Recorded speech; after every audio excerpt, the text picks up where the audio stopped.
Muy buenos días, déjenme saludar a todos los que están aquí en el local, todos los que están en Celaya en el local. Bueno, ayer recibimos un mensaje también de una visita especial ahí en Celaya. Ojalá y Josué nos pueda confirmar si llegaron para saludarlos también por nombre y saber quiénes están ahí. Aquí pues estamos un grupito también junto con el staff, que esto nos va revitalizando en lo que socialmente pues necesitamos como hombres y mujeres gregarios, vernos, saludarnos, hoy con las respectivas medidas y limitaciones de lo que significa estar en medio de una pandemia. Y quiero saludar a todos los que también nos están visitando. En este momento tenemos baja asistencia, normalmente ya para este punto hay más de 100 conexiones. Baja asistencia, pues relativamente hablando, porque después lo ven y demás. Algunos comienzan a tomar la medida. Lo veo después, está bien que lo vean después, pero sería mejor verlo juntos, interactuar y hacer iglesia. Estamos en este tema donde les damos la bienvenida, una gran iglesia. Nosotros no somos una gran iglesia. Somos una iglesia de entre tantas que son de Jesucristo y por lo tanto la gran iglesia la está formando Dios, está en perspectiva, se está formando y algún día la iglesia que no tiene mancha, ni arruga, ni cosa semejante a esta, estará en el cielo. Y hoy la expresión local se da por toda la orbe, por todo el mundo, los grupos, los lugares, incluso hoy donde en un aeropuerto decíamos, está un grupo ahorita orando, porque están poniéndose en las manos de Dios en un viaje misionero, en un viaje de negocios, o tal vez hasta en un viaje de placer, de vacaciones. Allí está parte de la iglesia reunida, donde hoy se ha dado y se ha más bien reacomodado nuestro concepto de lo que es iglesia. ¿Qué es la iglesia? ¿Un edificio? ¿Un servicio? ¿Una reunión? Algunos dicen un culto. ¿Qué es la iglesia? Nada de eso es la iglesia. La iglesia se reúne, tiene compañerismo, las personas buscando a Jesús, porque la congregación es de Jesús y aquella palabra que se transliteró y se españolizó del griego, o sea, eclesía quedó como iglesia, se transliteró, se españolizó, no se tradujo, porque de haberse traducido habrían tenido que poner allí congregación, allí una reunión. Cristo habría de hacer y de construir su propia reunión. Pero yo quisiera que pensáramos en esto que está aquí en su pantalla ahora. El mensaje de la iglesia es un mensaje para el mundo. Es de tamaño desproporcional. Si hablamos, no es Procter & Gamble la máxima empresa de este planeta, ni Coca-Cola Company. La empresa, el acometido, el movimiento, que de hecho así es el mensaje que la iglesia tiene para dar para el mundo. Y podríamos preguntarnos entonces, ¿por qué estamos demasiado ocupados para reunirnos y adorar a nuestro Salvador resucitado? Cuando la gente incluso en China, narraba Andy Stanley en una de sus enseñanzas que hizo un viaje a China, ojalá yo algún día tenga oportunidad de ir a China, a Inglaterra, hablando de Escocia, Gales y todo lo que comprende las islas británicas. Yo quisiera ir más allí y a China que a otras partes de Europa, incluido España, por ejemplo, no me llama la atención. Pero él que estaba en China, una muchacha después de un recorrido que lo andaba fildeando, como dicen acá los muchachos, lo andaba así persiguiendo, le dice, oiga, ¿le puedo hacer una pregunta? Él andaba en un viaje de turismo, y le estaban enseñando una empresa, y el que les estaba dando el tour, que era un estadounidense allí, les dice, ¿tienen alguna pregunta? Y, no, nadie tiene una, pero ella dice, siendo parte de la comitiva que lo recibía, yo tengo una pregunta, ¿puedo hacerle una pregunta? Y sí, le dijo, sí, claro, adelante. Y todos voltearon a verla, entre ellos Andy Stanley, y le dijo, ¿es usted pastor? Andy Stanley se comenzó a reír y ella le citó uno de sus mensajes de Andy Stanley, ¿qué tanto es suficiente? Por ejemplo. Y él automáticamente supo que ella ya pues tenía todo el mensaje, ¿no? Dice, ese mensaje cambió mi vida. En su inglés dice Andy Stanley cortado, porque los que no somos nativos de Estados Unidos, pues nuestro inglés está cortado, ¿no? No es tan bueno. Y entonces le dice, ese mensaje cambió mi vida. Pero yo quiero preguntarle, ¿por qué en América, entiéndase que América, US o States, o pues, para los Estados Unidos, América es ellos nada más, ¿no? Pero América es desde la Patagonia hasta Norteamérica, llegando allá para la Antártida y todos los lados así que curan hasta Groenlandia. Ese es América, ¿no? Bueno, México es parte de Norteamérica y hacia abajo ya es Centroamérica, a partir de Guatemala, El Salvador y demás. América. ¿Por qué en América la gente no se congrega? Miren, ¿por qué estamos demasiado ocupados para reunirnos y adorar a nuestro Salvador resucitado? Es tanta nuestra libertad, Es tanta nuestra posibilidad, es tan familiar para nosotros esto, que allá para ir a la iglesia en China necesitan tener un pasaporte especial de la iglesia, la congregación a la que van a ir y poder asistir. Y hoy, que por 1 año y meses la pandemia nos ha quitado el reunirnos en los edificios y que la iglesia está diseminada, está por todas partes para que por medio de la simiente esparcida se lleve el mensaje, pensamos y ahora sí valoramos, si nos congregaríamos si ya se abriera totalmente y la pandemia se aplastara, no se mitigara, se aplastara completamente, si lo haríamos. La verdad es esta, hemos perdido nuestra capacidad de asombro. Hablar de Jesús resurrecto, que fue el combustible que encendió a los discípulos primitivos y a la iglesia incipiente de Jerusalén y que les llevó a arriesgar su vida y hacer un movimiento que más que quedarse en un edificio era ir con el mensaje de las buenas nuevas y no tener temor a los hombres, y no tener temor a la muerte, y no tener temor a perder las posesiones, que de hecho así fue. Nosotros hemos perdido nuestra capacidad de asombro, porque si nos damos cuenta todo el tiempo, cuando suceden cosas, cuando se suscitan eventos, ya hasta contamos los fallecimientos como números. Hoy nada más fueron 2,000, hoy nada más fueron 1,000. Son 1,000 personas las que murieron en la pandemia. Hoy nada más fueron 3 los que se murieron. Sin embargo, es un papá, es una mamá, es un niño, es un hijo, es una tía, es un abuelo, es un jefe. Está muriendo la gente y hemos perdido nuestra capacidad de asombro en todos los sentidos. Y esto incluye el mensaje de buenas nuevas de salvación que movió a que la iglesia fuera y enfrentara aún la propia oposición y no dejara esto que nosotros hemos dejado, que hemos perdido nuestra apreciación de cómo la iglesia ha moldeado nuestra cultura e impactado al mundo. El mundo hoy como lo conocemos fue afectado positivamente hablando por la iglesia y estamos hablando de por lo menos 2,000 años de historia que fue moldeada por este empuje de la vida espiritual de la cual o sin el cual estaríamos completamente perdidos. Y por eso veíamos que cuando pensamos en la iglesia, pensamos más bien en lo que es. La iglesia es un movimiento. La iglesia es un movimiento que se lanzó para tocar el mundo, para afectar el mundo. Y entonces un edificio no puede tocar al mundo. Una institución, por mejor establecida y organizada que esté, no puede tocar al mundo. Tiene que ser la influencia, como decíamos también en la semana pasada, de boca en boca, de testigos oculares, presenciales, de quienes estuvieron bajo la enseñanza de Jesús, de quienes básicamente, déjenme decirlo así, metafórica o alegóricamente, sintieron el latir de Jesús cerca de ellos, vieron el peso de sus ojos sobre sus personas y sintieron la palma cariñosa del Señor guiándolos y acomodándolos. Ellos fueron tonificados y como combustible lanzados a ser hombres valientes con intrepidez, porque la iglesia es intrépida, la iglesia no es un movimiento, no es un monumento, es movimiento y como tal tenían un solo mensaje para dar. El centro de esto, en el centro de este movimiento hay un mensaje: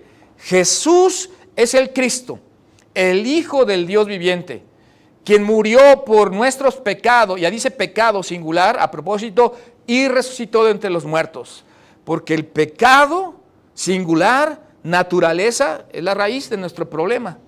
Y la expresión de esta naturaleza perversa, caída y corrupta son los pecados, que cada uno tiene su forma particular de expresar ese pecado singular en sus pecados favoritos y cotidianos, que algunos incluso han llegado a llamar pecados mascota, o los pecados que la gente favorece, esconde y no lo entrega porque sencillamente dice, no le hacen mal a nadie esto que yo estoy haciendo.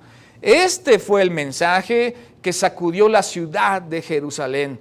Y unos cuantos meses después, 2 meses después de la resurrección, prácticamente estaba inundado completamente todo Jerusalén y habían volcado sobre las calles. El 10% de la población de aquellos días de Jerusalén ya estaban en Jesús, ya seguían a Jesús. Imagínense cómo era eso, tener a 20,000 personas que en el trayecto de 2 meses, en ese lapso, estuvieron tocados por Jesús y el mensaje de la resurrección, y más de 500 testigos, como vamos a ver, oculares, al mismo tiempo vieron a Jesús resurrecto, de tal manera que la gente venía de todas partes, traían a los enfermos a Pedro, su sombra los curaba. Él ni siquiera se daba cuenta que su sombra, al pasar él por los enfermos que ponían en el camino, caía sobre estos y sanaba. Y algunos de los principales ancianos, de los políticos, de los sacerdotes, llegaron a ser tocados por el evangelio y ya muchos estaban de este lado. Pero aquí había un grupo que el balance del poder estaba tocado. Es decir, por un lado el imperio romano y por otro lado los del templo judaico y la religión judaica, los principales ancianos gobernantes de Israel. Aquí hay un judío que ha resucitado entre los muertos, que es Jesús, y que ni siquiera está ahí para echarle guante, pero están los suyos. Y hay una revolución completa, de manera que tienen envidia, tienen celos y hacen todo, porque para este momento han llevado ya varias veces a la cárcel a los discípulos, de hecho a todos. Y se acuerdan que ahí nos quedamos la semana pasada, que los meten a la cárcel, los azotan, ponen marcas sobre su cuerpo, y ellos, después de haberles amenazado, intimado y hecho todo para que se tuvieran congelados en su vida espiritual, y ellos salieron de la presencia de este concilio gozosos de haber sido tenidos por dignos de padecer afrenta por causa del nombre.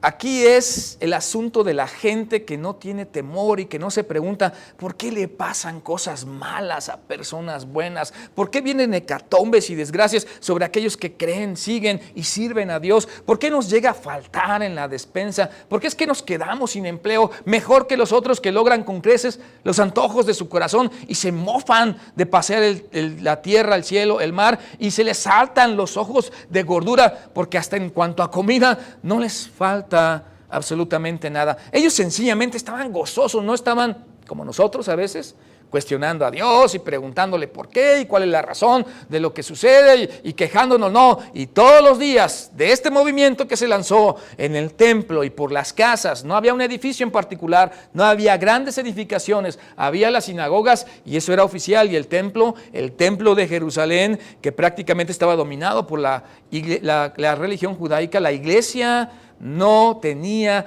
grandes edificios, grandes instalaciones. Hoy, sí, yo quisiera algún día ver una iglesia presencial de 4,000, 5,000 que me tocara pastorear. Es un sueño.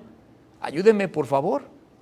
¿Quiere usted ser parte de ese gran movimiento? Ayudémonos, los cristianos, y creamos en lo que estamos haciendo y verá cómo eso puede ser realidad. Pero la iglesia no está circunscrita o limitada a un edificio, sino que la iglesia se mueve por todas partes. Tan es así que en este momento tenemos 88 conectados aquí, por eso estoy aquí lleno de tantos aparatos, porque les estoy pasando lista. A ver, está Juanita, está Araceli, a ver, si está Jareni, si está Rubén, si está Leti, si está Juan Bailón, si están allí, sí están, si está Antonio Merino, si está Lupita, sí, más los que estamos aquí. Me puedo pasar leyendo aquí nombres, de que sí los estoy viendo, si se conectan o no, porque necesitamos su presencia, necesitamos que la iglesia sea la iglesia y que la iglesia sea intrépida, audaz, valiente, desafiante en Dios, y que entonces cuando venga la persecución, como pasó con ellos y los principales sacerdotes y los demás,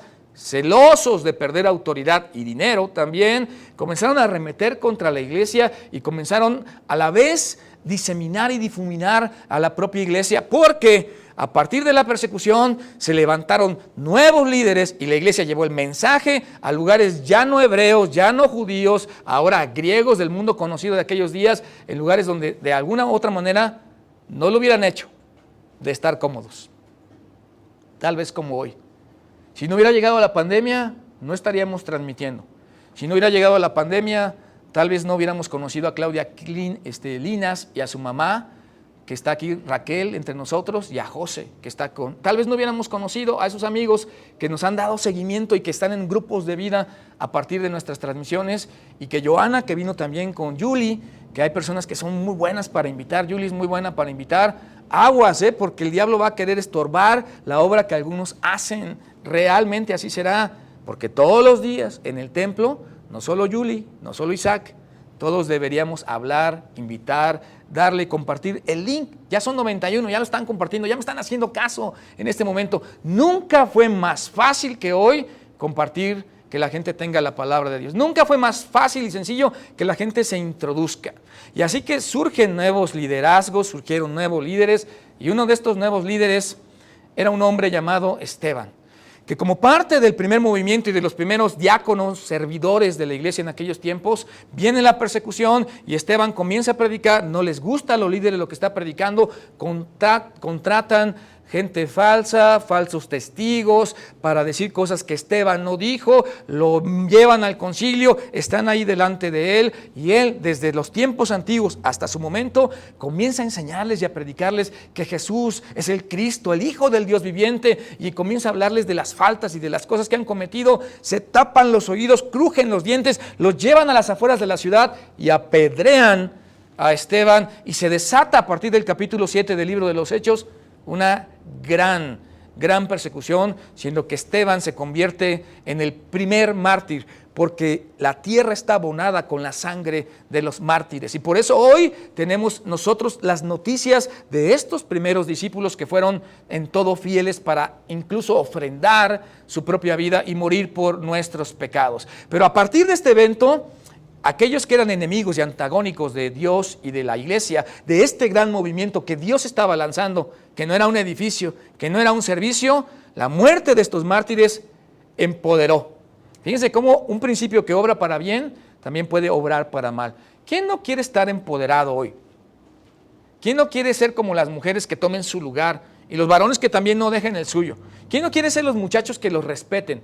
Hoy en una sociedad que demanda tantos derechos y tantos privilegios, pero que ofrece y trabaja para menos responsabilidades.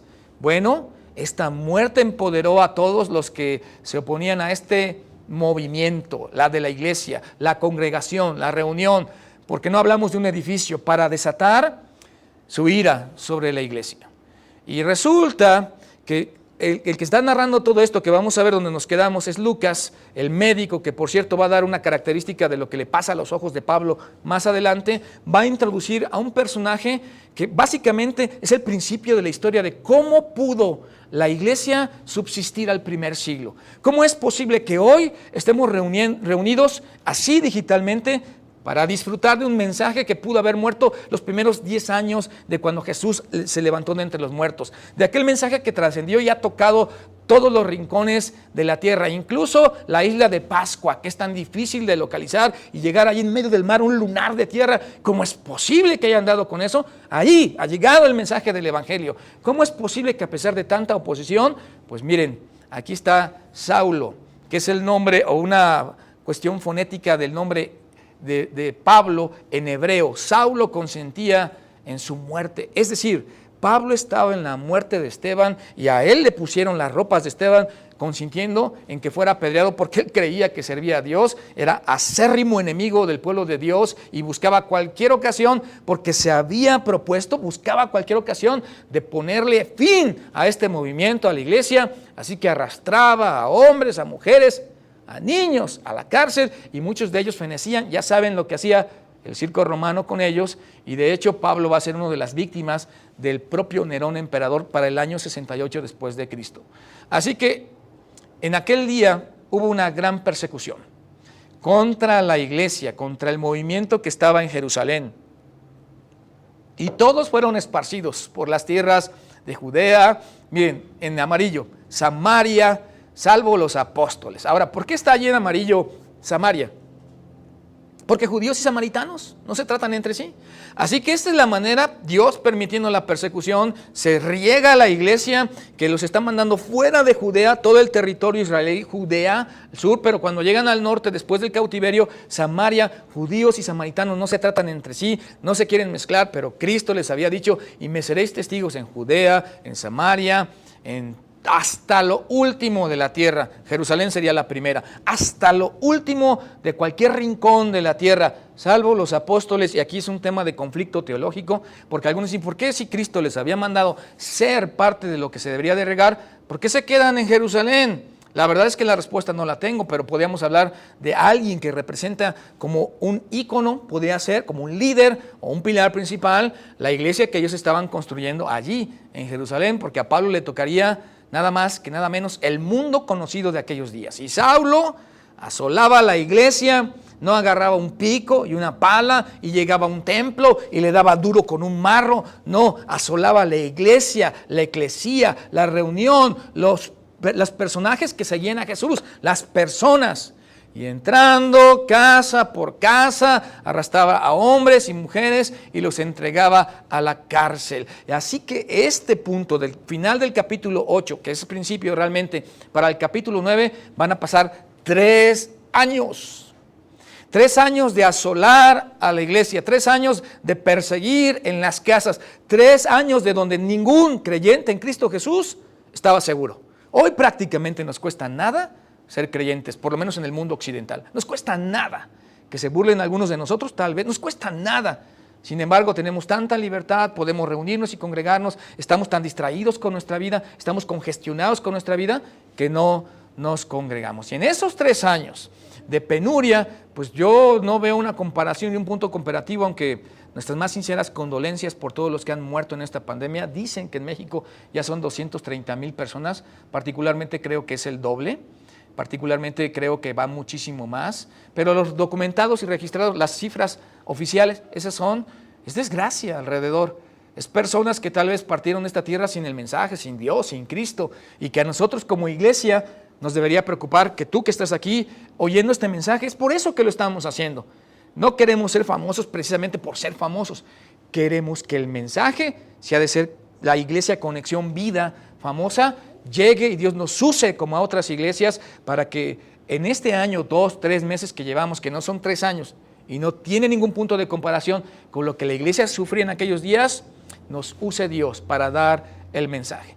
Así que Pablo está agarrando vuelo y va a crecer para cuando llegamos al capítulo 9, el versículo 1, véanlo lleno de ira y lleno de una indignación, de una fe equivocada, de un servicio sin ciencia, aunque era una persona instruida y capaz, estaba completamente equivocado en lo que estaba haciendo. Saulo, respirando a una amenaza sin muerte contra los discípulos del Señor, vino al sumo sacerdote y le pidió, porque tenía las influencias, le pidió cartas para las sinagogas de Damasco, a fin de que si hallase alguno de los hombres o mujeres de este camino, los trajese presos a Jerusalén. Pero aquí va a pasar algo excepcional. Cristo va a cruzarse en su camino. Este hombre de parte de Dios tiene un propósito especial, como veíamos el viernes. Ojalá y vea la predicación, enseñanza, ponencia, todo lo que vimos el viernes, donde hay una isla en la cual, la isla de Malta, Pablo llega como un náufrago, va a llegar a Roma, es su viaje final, él sabe que de esta no va a salir, no hay punto de retorno. Sin embargo, él sigue haciendo lo que tiene que hacer, porque para este punto Pablo es una persona antagónica, pero Dios la va a usar para su reino y para su gloria. En este momento persigue a la iglesia, mata a las personas, pero después va a predicar a Cristo, porque Cristo lo va a encontrar y lo va a cambiar y va a dejar este camino. Porque qué palabra, ¿no? Algunos se han preguntado, viene con cartas, se presenta pidiendo las cartas para que el sacerdote le autorice en todas partes a hacerlo, para que agarre si hallase algunos hombres o mujeres de este camino. Jesucristo es el camino, la verdad y la vida. Y cuando ven este gran movimiento, los líderes religiosos de aquellos días quieren en alguna manera identificar qué nombre le vamos a poner para identificar a los que están y creyendo y haciendo estas cosas. Jesús dijo que él era el camino. Entonces, los de este camino, los que están en el camino, porque hay muchos caminos, este es el camino en Jesús. Así les vamos a llamar. Para este momento todavía no les llamaban cristianos. Eso va a ser más adelante. Pero Jesús lo va a interrumpir, más yendo por el camino. Aconteció que llegaron cerca de Damasco.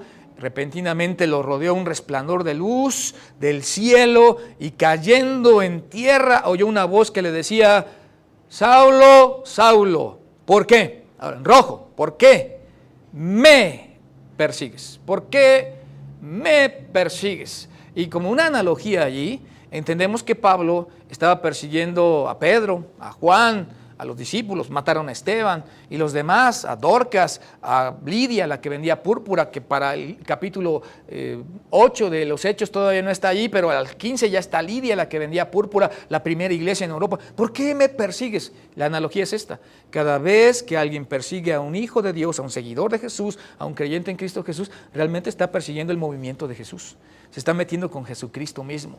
Entonces no somos nosotros a quienes nos persiguen, porque si fuéramos de aquel lado, pues nos dejarían en paz, porque ser parte de un todo es muy fácil, pero ser diferente y ser realmente original, no porque seamos buenos, no me malinterprete, sino por la gracia y la misericordia que el mismo Pablo apóstol dijo que la gracia de Cristo no había sido en vano para con él. ¿Y por qué me persigues? Ahora él le dijo, ¿quién eres, Señor? Y le dijo, yo soy Jesús, a quien tú persigues. Dura cosa te es dar coces contra el aguijón. El movimiento de Jesús, la lanzada de Jesús, la iglesia de Jesús, la congregación, reunión de Jesús, era lo que Pablo el apóstol estaba persiguiendo. Ahora Pablo era usado y está en azul, miren lo que fue la actitud de Pablo, cómo cambia aquí. Está siendo orientado, calibrado por Jesús y metido al carril de lo que debe de hacer. Él, temblando y temeroso, dijo, Señor, ¿qué quieres que yo haga? Esa pregunta, ¿por qué no le preguntamos seguido a Dios nosotros en oración?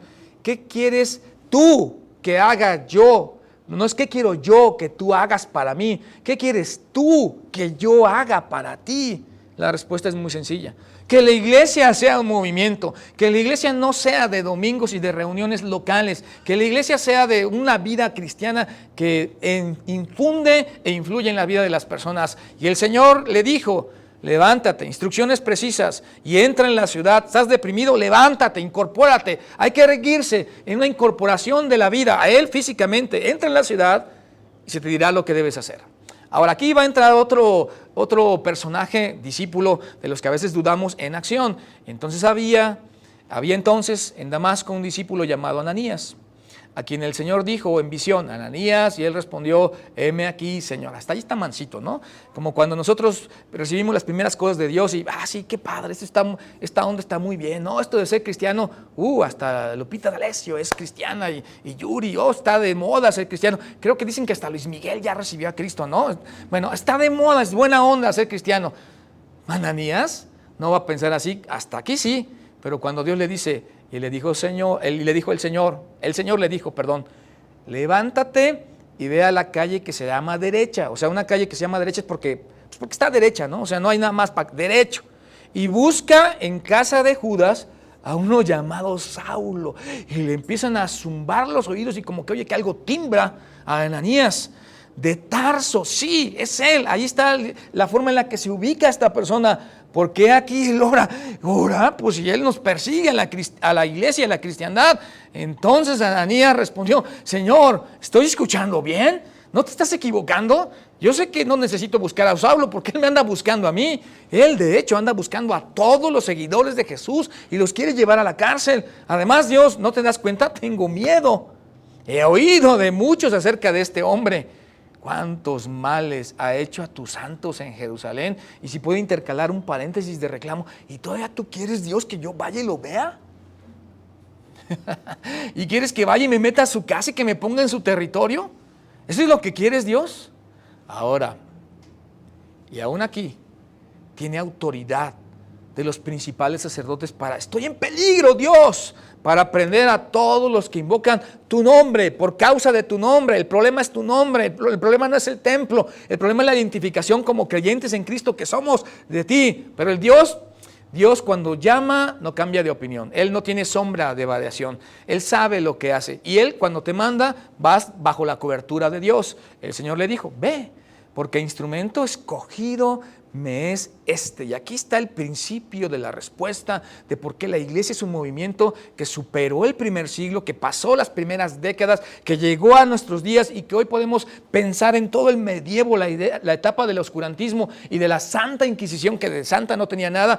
Cuando este era el principal inquisidor, hoy Dios lo está escogiendo. Va a ser un instrumento que, a diferencia de los otros apóstoles, es instruido, tiene todos los elementos. Dios le ha dado privilegios a los que tenía acceso, incluso a diferencia de sus contemporáneos, que él pudo haber en ese momento hecho de beneficio en su persona, pero ahora Dios lo va a usar y va a llevar su nombre, mi nombre, dice Dios, en presencia de gentiles, o sea, nosotros. Por eso estamos aquí, todos los que no son judíos somos gentiles. Y por cierto, en algún momento, algunos paganos, es decir, aldeanos, con rituales y cultos a cuestiones tal vez hasta equivocadamente crasas, es decir, completamente contradictorias, aberrantes, situaciones de las cuales hoy nos reiríamos nosotros por lo que hemos avanzado como humanidad. De ahí venimos nosotros, los gentiles, y de reyes, y de los hijos de Israel. O sea, el plan de Dios es como si, mira, Pablo, los apóstoles,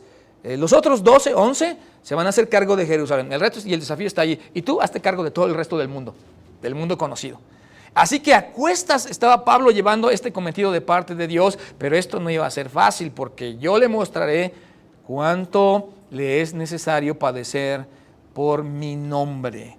Ahí están todas las credenciales de Pablo y todo lo que está haciendo, y entonces Dios está en el plan y en lo dicho con él y Ananías. Ananías va a llegar a la casa, va a ver a Pablo sentado en una silla como la que estoy yo, le va a poner las manos encima y dice allí que algo así como escamas se le caen de los ojos. Noten que el que está narrando esto es Lucas en el libro de los Hechos. Lucas es médico, algo científicamente vio porque recibió la vista, porque había quedado ciego, estaba ciego antes, pero aquí había quedado ciego físicamente y ahora espiritualmente habría de ver. Y enseguida, después de que Ananías lo visita y que le pone las manos temblorosas, Pablito, Saulito, ¿eres tú? Y le pone las manos, ya puede ver, yo soy de los tuyos, de los buenos, Dios me... Sí, ya cambié, le diría Pablo, ¿no? Quiero imaginar, ya soy buena onda, dirían los chavos, ya perdóname por todo lo que les hice, híjole, todo lo que hizo a la iglesia, tremendo Pablo. Enseguida ahora predicaba a Cristo en las sinagogas diciendo que Cristo era el Hijo de Dios. Predicaba a Cristo en las sinagogas, en los lugares estratégicos, en las principales ciudades. Pablo no iba a los recovecos, tomaba parte en las principales zonas estratégicas como estadista que era, y de ahí se regaba el evangelio, y todos los que le oían estaban atónitos y decían, ¿no es este el que asolaba en Jerusalén a los que invocaban este nombre, el nombre de Jesús? Y a eso vino acá, para llevarlos presos ante los principales sacerdotes, y toda una confusión, una revolución se estaba levantando, pero Saulo mucho más se esforzaba, como Pedro, con denuedo, con valentía, con intrepidez, y ahora con más argumentos se esforzaba y confundía a los judíos que moraban en Damasco, demostrando que Jesús era el Cristo. Pero déjenme decirle aquí esto. Pablo dijo, me propuse entre vosotros no saber otra cosa que a Jesucristo y a este crucificado. Así que con todos los elementos, con todo el liderazgo, con todo el arrojo, con toda la valentía que Pablo tenía, realmente todo lo hizo dependiendo de Dios y de Jesús, como el propio Jesús hizo para poder entregar su vida por nosotros. Se esforzaba y no importaba lo que pasara. De hecho, comenzó toda una revolución, comenzó su viaje, sus 4 viajes misioneros, y en cada lugar que iba levantaba pequeñas reuniones, pequeñas congregaciones que tenían ahora la gran comisión de llevar un mensaje que no era para la iglesia, una gran audiencia que era el mundo, y de los que del mundo Dios llamare para contactarlos con Jesús. Pablo seguía cada de sus viajes en náufrago, siendo náufrago en alta mar, siendo azotado, siendo encarcelado. Alguna vez lo bajaron por un techo porque había una celada para aprenderlo en una canasta, porque de hecho Pablo significa pequeño. Decían algunos, la presencia es menospreciable, pero las palabras poderosas. Así era el apóstol Pablo, pero poderoso en palabra porque Dios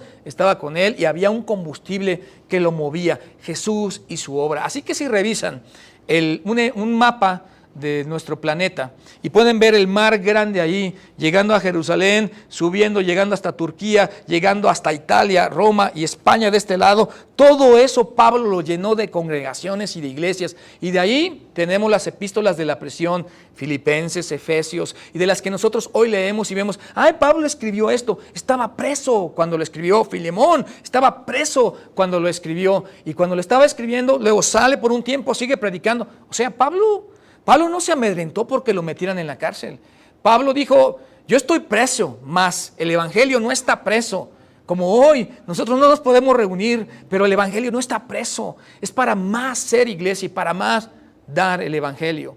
Así que Pablo constituyó a algunos pastores, otros diáconos, servidores en las iglesias, diferentes grupos que cada vez que salía para confirmarlos y afirmarlos y reforzarlos, y seguía en lo cometido, porque miren, fueron 14 años. Desde que encontró a Cristo, cuando lo tumba de su cabalgadura, muerde el polvo y queda ciego, y ora Ananías por él, hasta que Pablo sube con los apóstoles, se pone a beber de ellos y a aprender, pero luego Cristo se lo lleva a Arabia por 3 años, según el libro de Gálatas, y ve a Cristo resurrecto y lo enseña, lo comisiona, y ahora Pablo han pasado 14 años y está listo para llevar a cabo esta gran comisión que llevó a cabo por 12 años.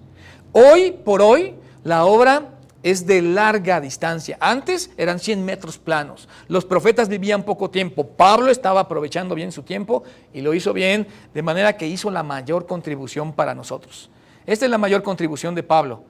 Fue la aclaración de en algunas palabras qué es el evangelio para nosotros los gentiles. Porque no necesitamos ir a un seminario teológico, no tenemos que leer toda la Biblia, ojalá y la lea, para entender bien y entender cada palabra, cada doctrina, cada enseñanza, porque hoy abrumamos a la gente con eso cuando podemos y debemos ir paso a paso transfiriendo valores y vida y principios.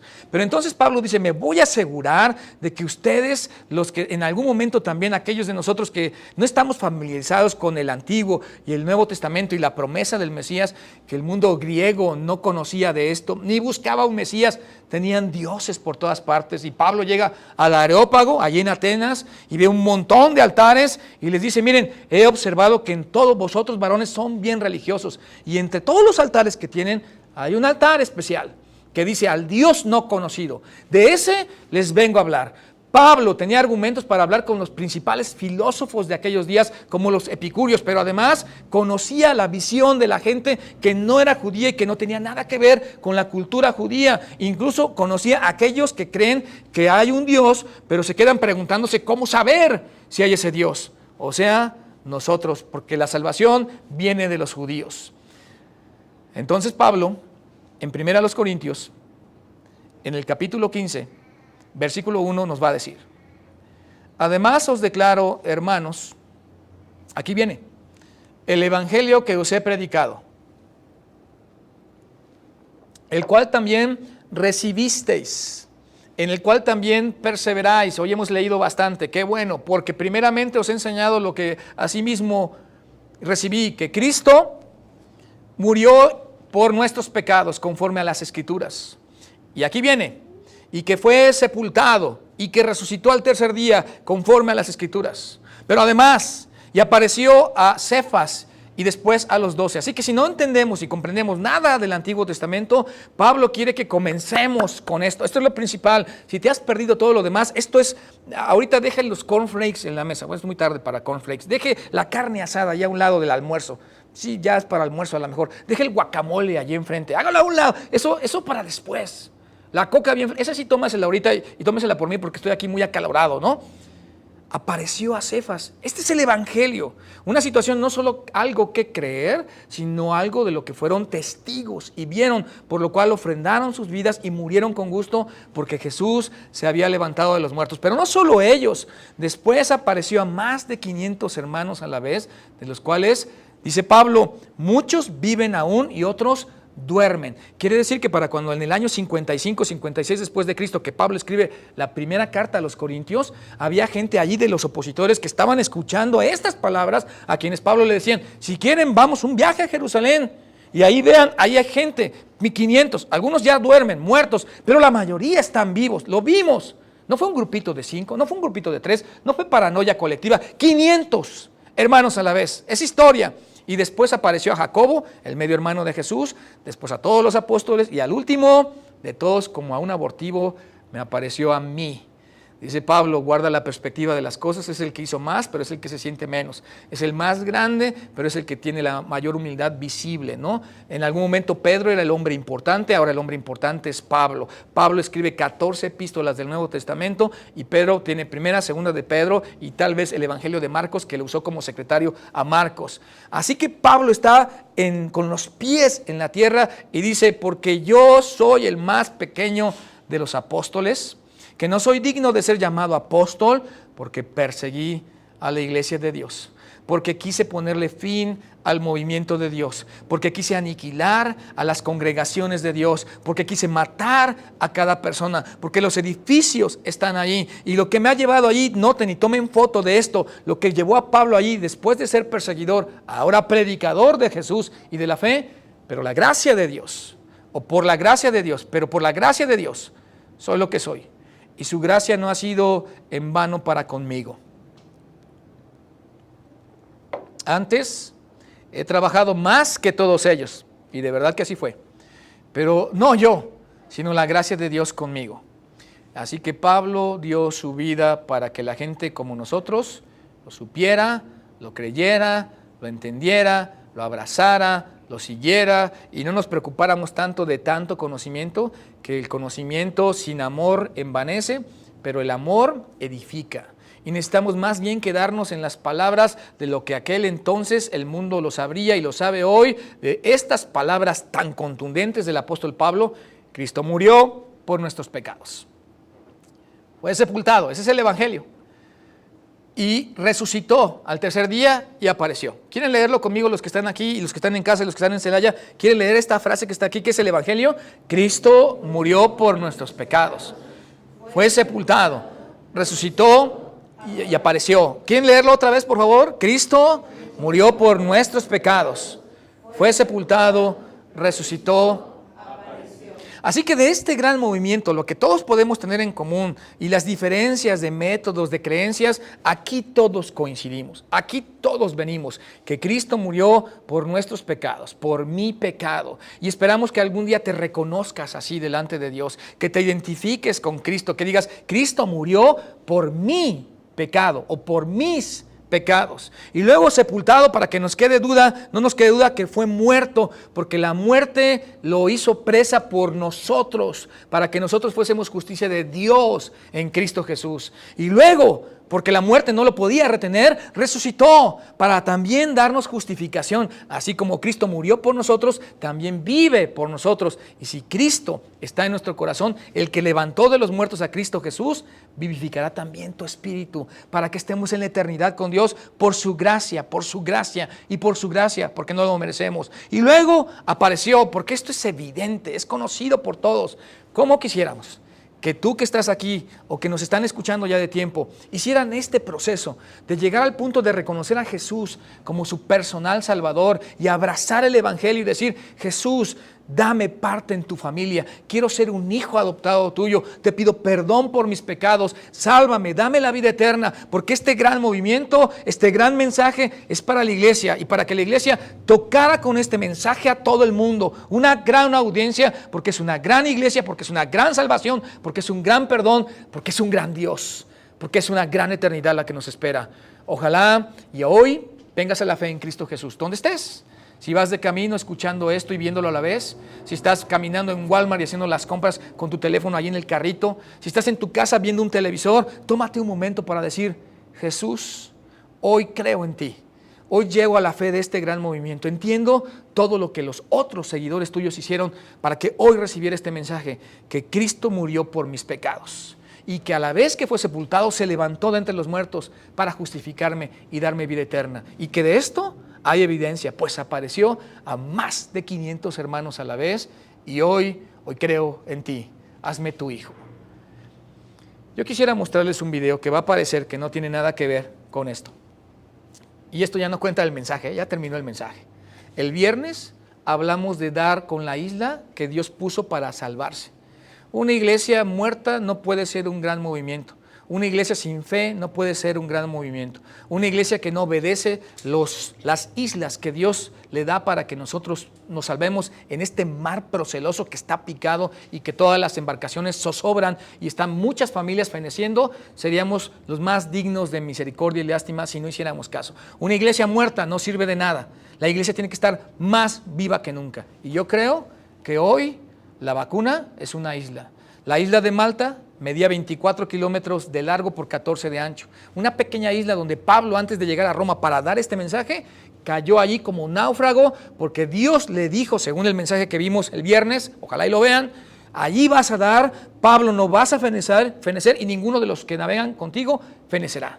Así que con todo es necesario que des con la isla, en su caso de Malta. Pfizer, AstraZeneca, Sinovac, CanSino, Johnson & Johnson, como le quieras llamar, Sputnik. ¿Cómo se llama tu isla? Yo creo que se llama así la isla. Miren, vean este video conmigo de su servidor vacunándose y luego cantamos para terminar.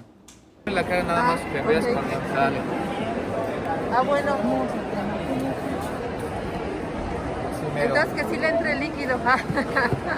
Sí, es que soy pastor y algunos de la iglesia no se quieren vacunar, entonces le voy a decir como que no. Es No, eso. no le sale la cara. O sea, por eso. Voy a adelantarlo porque tiene la mano muy suavecita. No siente nada. Nada se siente, ¿eh? Muy bien, muchas gracias, ¿eh? De verdad. ¿Eh? Listo.